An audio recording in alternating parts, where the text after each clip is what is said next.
Ladies, I know there's a lot of questions and concerns in regards to having a hysterectomy surgery. There's a lot of people fearing what might be next. What does recovery look like? Am I going to be able to lift my grandkids or my kids? Am I going to be able to go back to work? How soon will I recover and will I feel like myself again?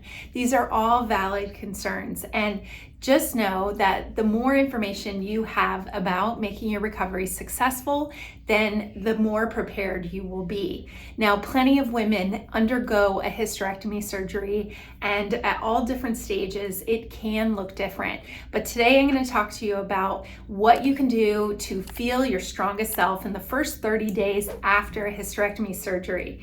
My name is Dr. Dawn Andalone. I'm a pelvic floor physical therapist. I've helped thousands of women be able to reclaim their health, their vitality in their body, and feel better with a more holistic solution of using some movement and some techniques and learn more about their body and feel empowered to help themselves. So having a hysterectomy can be scary. I have heard from many women, the clients that I've worked with, one in particular, I want to tell you a little story about her. She was about 2 weeks after surgery. Her doctor did clear her for starting some exercise, but she was so clueless. She thought, does that mean I can go for a walk? Does that mean I can start lifting weights? Where do I go from here? Well, I hear this all the time, and there's really that gap in knowing from your surgeon and from the post-op visit, what is the next step? What can I do? And that's where I can fill in the gaps for you as a movement and pelvic floor specialist. Now, it is important that no matter what type of surgery you have, you listen to your body, and everyone's body is going to recover in different stages. But what I'm going to talk about today gives you more of a general guideline and where to go from there. Now, this woman, she wanted to get back to being a professional skier. She had big goals. She had heavy workouts to get back to. So her timeline was dependent on that and wanting to start lifting weights and figuring out what was a good way to tailor that program to get to her goal. And she eventually did. Within about 2 to 3 months, she was back on her skis and feeling a lot stronger. So every woman's journey is going to be a little bit different, and it does depend what you did before surgery compared to what your body may be recovering from. Now, different types of hysterectomy surgeries, I definitely want to throw in that little caveat, because if you had a total hysterectomy and you had an abdominal incision, then your recovery is going to take a little bit longer, and we need to address any scar tissue or use of massage around that area as the incision has healed, and being able to address that is going to make a better progress and recovery. If you've had a partial hysterectomy, it's important to address the scar tissue. I have another video on this channel you can go back to, and I can link down below, but it's how to relieve some of that scar tissue and what techniques you can do to start massaging it as long as that incision is healed and you've been cleared by your doctor. That can be helpful for building up the core muscles, and preventing any unwanted scar tissue is going to help your muscles be able to support your body even better and faster. Now, partial or total hysterectomy, there's different types of surgery. I won't get into that in this video, but just knowing that from 2 to 4 weeks is where you want to really focus on rest and recovery. Hydration, nutrition, those are going to be the key elements, and giving yourself rest in order to recover the best way. So immediately post-op, focusing on the rest, nutrition, and hydration, and really caring for any incision site that you have, just being aware of signs of infection like redness, swelling, increased pain or heat in the area, or having anything that just seems off and not what the doctor had warned you about. Just paying attention to those so you get past that point where your body starts really healing in that first 10 days or so. So in that first 1 to 2 weeks, it's very gentle. You may just be walking around your house for movement. You're not going to be lifting anything heavy. You're not going to be going up and down stairs a lot. You may just start some small gentle movements and even doing some diaphragmatic breathing. I have another video on this too, on breathing techniques, and I find that's very therapeutic. So it gets more circulation and blood flow to your body and helps that whole area heal, as you want to get mobility in the tissue and you want to get more circulation to help the healing process, but you don't want to overdo it.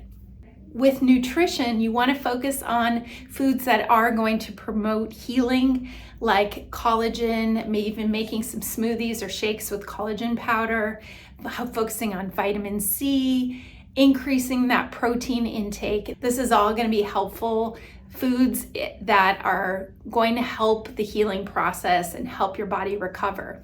The goal in this stage is reducing some of the inflammation, so therefore your body can do that natural healing process.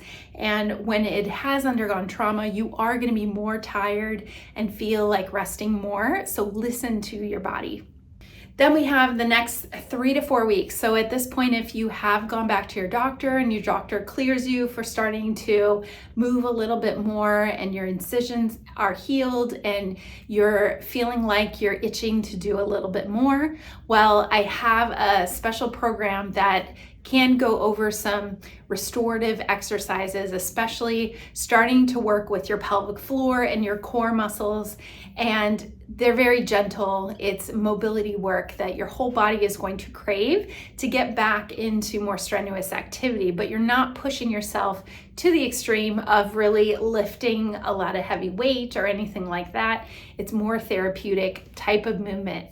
You also may progress to walking a little bit longer, so balancing out how much you're walking with how much you're resting. You want to listen to your body, but going out for longer walks, start with 10 minutes, then build it up a few minutes each time that you go out, and making sure you're paying attention is still staying hydrated and proper nutrition as well.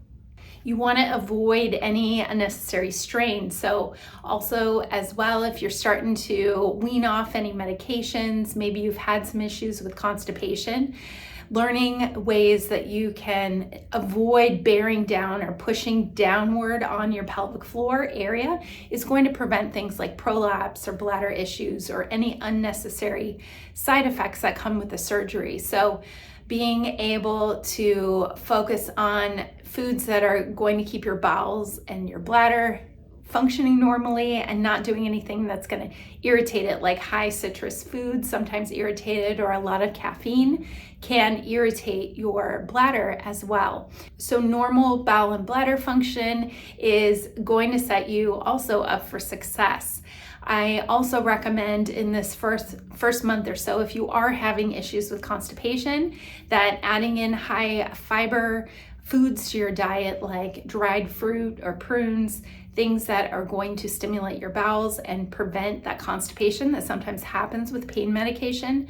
You also want to think of not bearing down when you're having a bowel movement, but breathing through it and using your exhale as you are trying to go to the bathroom. That can be also very helpful and put less risk and stress on your pelvic area and on the healing sites as well. Now, in that first 3 to 4 weeks with the movement, it may include some gentle light stretching, which is part of my program, and restorative exercises. Starting to work on some light Kegel type exercises or contracting your pelvic floor and syncing that with your breathing. Now, it's so important not to go around squeezing those muscles all the time and tightening them all the time. We want to do it with your breathing. So a helpful tip is to inhale and you feel all your muscles around your belly and your pelvic floor relax. And then as you exhale, you're drawing the vaginal muscles in and up. So working on some gentle breathing with Kegel exercises can also be helpful for the pelvic floor and the core to start functioning like it is supposed to again. When you start squatting, when you start lifting, those things are going to teach your brain how to connect to your core and your pelvic floor all over again. Now, that is the first 30 days, and that can set you up for being a little bit more ahead of the game if you know these things off the bat. Now, some women feel like they need to keep resting and not do any of this stuff till at least 6 or 8 weeks. Well, that's fine too. Just know that every woman is going to progress a little bit differently. I would say that this is kind of a timeline that when women are itching to do more and their body is feeling okay, where they might get to in that 4-week mark.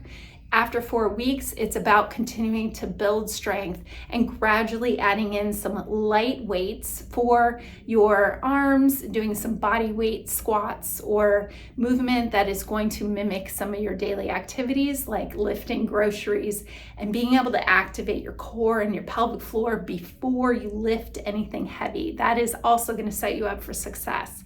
So I hope you found this helpful. It's really just rest, hydration, nutrition, light stretching, walking, listening to your body, and noticing that you're not having any of those major red flags, which I did another video that was just released about the red flags and 3 red flags majorly to look out for in that immediate month of post-op recovery. And so if you're watching that video and you are aware of that, then just knowing, okay, maybe my body is ready to push a little bit more because I'm not having any of these major symptoms. So listen to your body, talk to your doctor, but if you want guidance on a more gentle movement and you've been cleared and you're starting to feel a little bit better, we'll go over to my restorative program to help you in that recovery stage of what exercises you can start doing when you're feeling better.